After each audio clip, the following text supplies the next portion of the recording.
Good day, everyone. I am Enriqueta Reston of the School of Education of the University of San Carlos. In this video, we focus on the broad perspective of the curriculum, the subject matter of our course. Here I chose to represent the curriculum as a plant, which has its own lifespan, stages of growth, and evolution over time.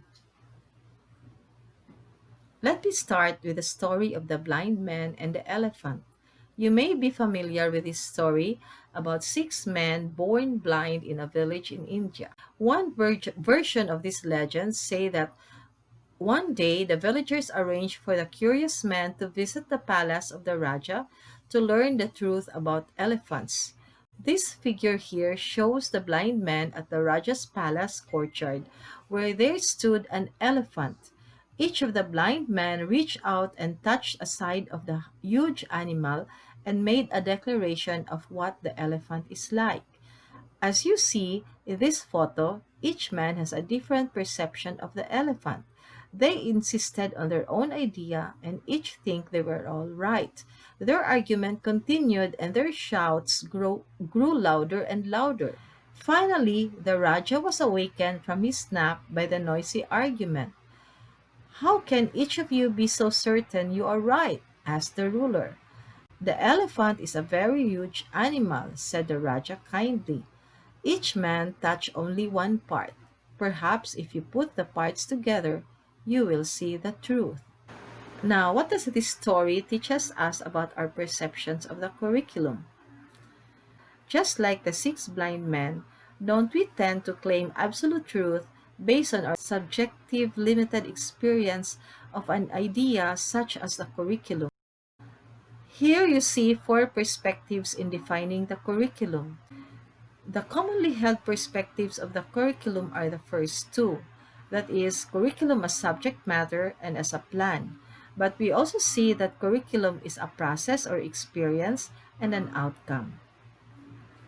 Smith has also another way of looking at the four perspectives of the curriculum and match them with classical categorization of knowledge by Aristotle, namely the theoretical, the practical, and the productive knowledge.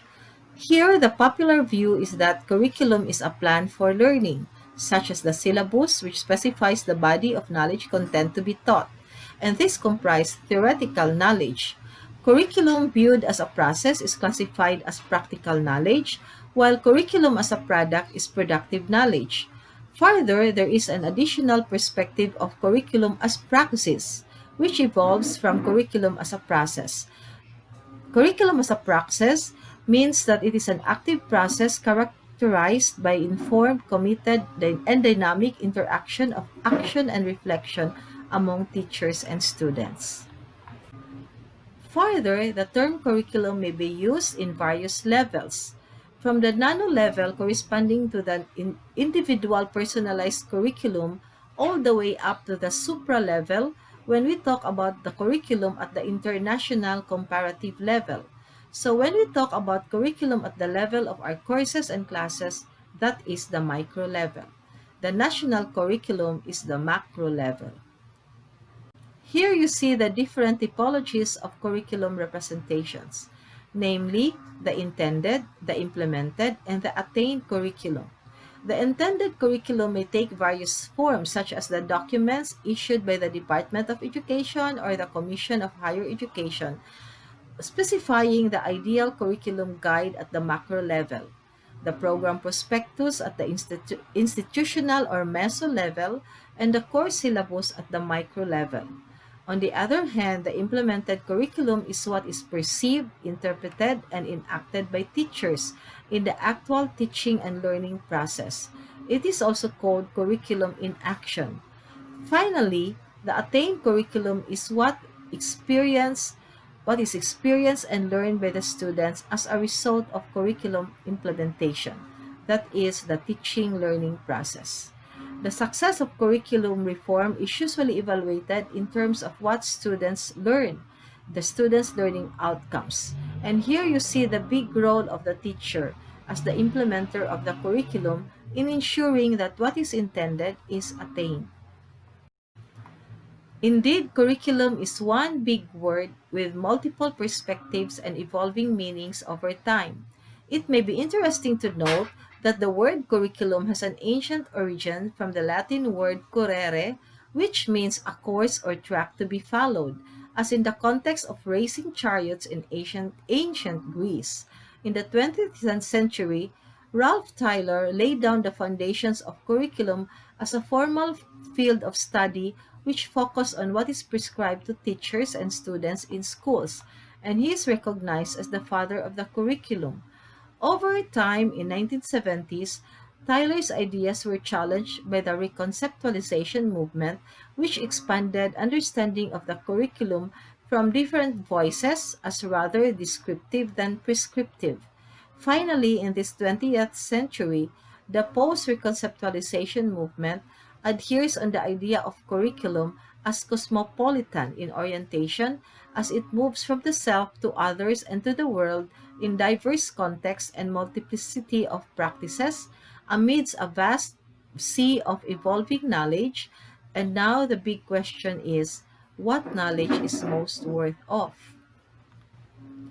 Now we move to curriculum development and look into these essential considerations that may guide our process in developing courses as part of the curriculum. First, we settle on what issue, need, or problem our curriculum material seeks to address. Then we identify our target audience or learners, the desired learning outcomes, and the relevant content to be taught.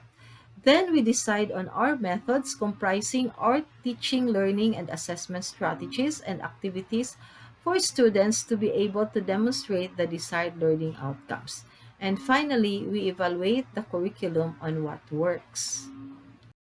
Summing up, curriculum development is a process that includes planning, determining the outcomes, and selecting methods and content, designing the learning experiences in terms of the teaching, learning, and assessment activities, implementation, and finally, evaluation and reporting. I hope these ideas and learning materials will guide you in the process of developing curriculum resource materials for the courses we teach, now primarily in remote teaching and flexible learning modes in response to the COVID-19 pandemic. Thank you for your attention.